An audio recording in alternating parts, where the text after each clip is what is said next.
Assalamualaikum warahmatullahi wabarakatuh. Salam sejahtera, puji syukur kepada Allah Subhanahu wa taala.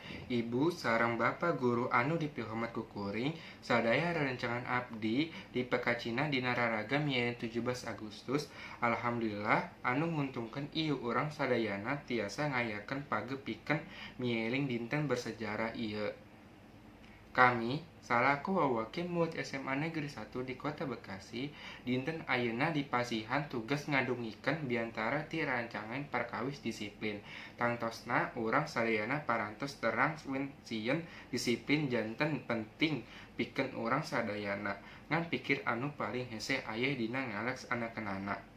Disiplin kedah dimimitian tim mimiti. Upami disiplin biasa angkat tangtos disiplin janton kebiasaan anu teu karaos berat deui. Disiplin oge tiasa pas kusabab ayana lingkungan.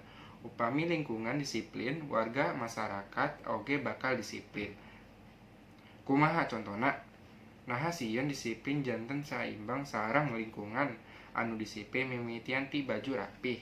Mau peralatan sekolah komplit sareng sok angkat ka sekolah dina waktosna. Sareng pikeun lalaki rambut hada rapi, sareng awewe kedah nganggo jilbab upami aranjeunna muslim. Sigana kecap-kecap anu parantos urang ucapkeun dugi ka ayeuna. Sanaos singget tiasa nguntungkeun pikeun urang oge ka batur kami nyunggungkeun hapunten tina kasulitan anu disebabkeun ku ieu. Wassalamualaikum warahmatullahi wabarakatuh.